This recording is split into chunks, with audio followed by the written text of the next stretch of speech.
Do you know how to use the find command to find files for one specific user? If yes, this video is for you. This is a video that is part of a how-to series, and the main goal is to deliver a quick response to questions that we do have in our daily basis. So let's jump to the terminal. Great, let's take a look on this. I have this user, Sally, and I have some files. So let me show all the files. And then we can see that I have folder file created here, and we have the user Sally and the group Sally as well. And we have something here from root. Okay, but my main point is about Sally. Okay. And then I would like to find information about this user or find files that are owned by this user. So how can I do that? Let's start by this one. Okay, find. While I'm not familiar with find, man find. Anytime you can use the man command just to check the command that you like to learn more. I really recommend you to do that. And here you can see some options, some flags, parameter, how this works, examples. Amazing, amazing. Find is very, very powerful. Okay. So let's see what this is doing. So basically, hey, find, go to slash or root file system and search by the user Sally. Simple, easy. Okay. Are you sure that there is a flag dash user? User. You can anytime do this. Open, take a look on the flags. User, username. File is owned by user, uname. Numeric user ID, allow it. So which means I can pass the username or I can pass the user ID as well. Pretty cool, huh? But let's keep it simple. Let's put like this, and voila. So this is gonna pass through all the file system and we'll find any information that has Sally as the owner of that file. And then you can see, okay, there are a bunch of things on the proc. This is great. Yeah, look at that. A lot of things. I have some process. I can see this is a process. And let's scroll down, some mapping, eventually some errors over here because I have no permission or maybe that process is not around anymore. And then var spool mail Sally. The owner of this is Sally. Are you sure? Let's take a look. Yes, there you are. Is this one here owned by Sally? Let's take a look. It is. Check this out.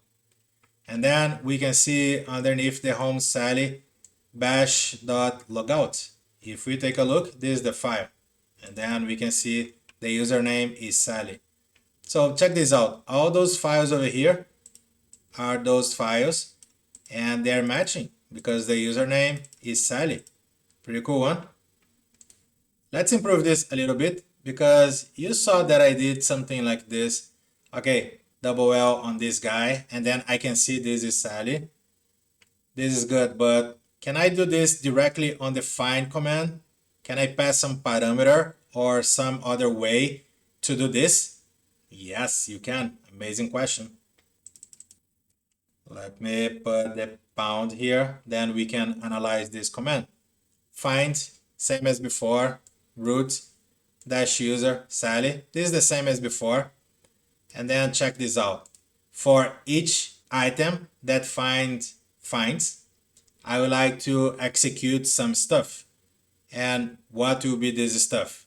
ls-ld, that parameter. In this case, if this was found by find, this will be the information over here. So it will be something like this, ls-ld var spool mail Sally. And then I should be seeing something like this. And then backslash semicolon. So let's see if this is gonna work. We can give it a try. So let me resize this a little bit and check this out. We can see like the similar behavior to all the outputs above. And this is Sally. We can see the file. And the nice thing here is I can see the permission. If I'm looking for the permission as well of that file for security approach, for instance, definitely I can use this kind of behavior.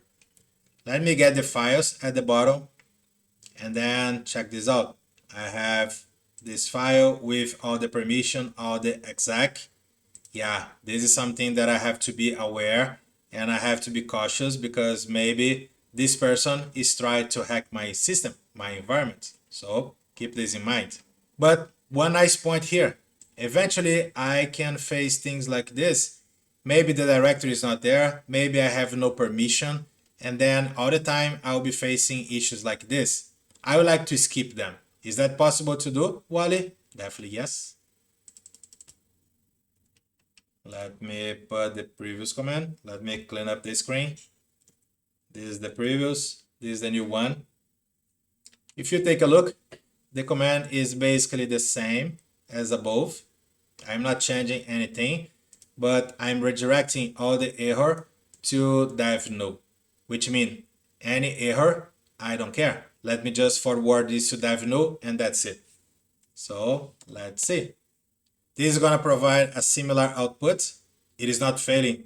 But remember that range that was failing and was something here, it is not failing anymore. And why is that? Because now we are redirecting the standard error to dev no. And then from here, you can basically redirect this to a flat file and you can play around. So something like my security report .log. So this is gonna collect all the information, all the files with Sally as a user. I'm getting all the output of ls, so I can see all the permission of that file or those files. And voila, now I can see everything like directories, files, links. I have everything. And keep in mind, Sally, I'm looking for you, so be aware. Yeah, this is pretty neat, pretty good, and definitely can help you in your daily base administration tasks because this is pretty cool, pretty amazing, and totally deserves your subscription. Guys, I hope you enjoyed this video. Again, this is part of a series called How To. The main idea here is to deliver real quick a response to the questions that we do have in our daily basis. I hope you enjoy. Let me know in the comments below if you have any kind of question that you'd like to see in this series. Also, let me know if you have any other way to collect this information. I would love to hear that.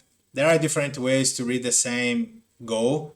And all the time I see, okay, this can be faster, this can be slower, I do like this, I do like that. Yeah, feel free to share the way that you get to the same result, and I would love to hear that. So I'll see you in the next video. Take care. Bye.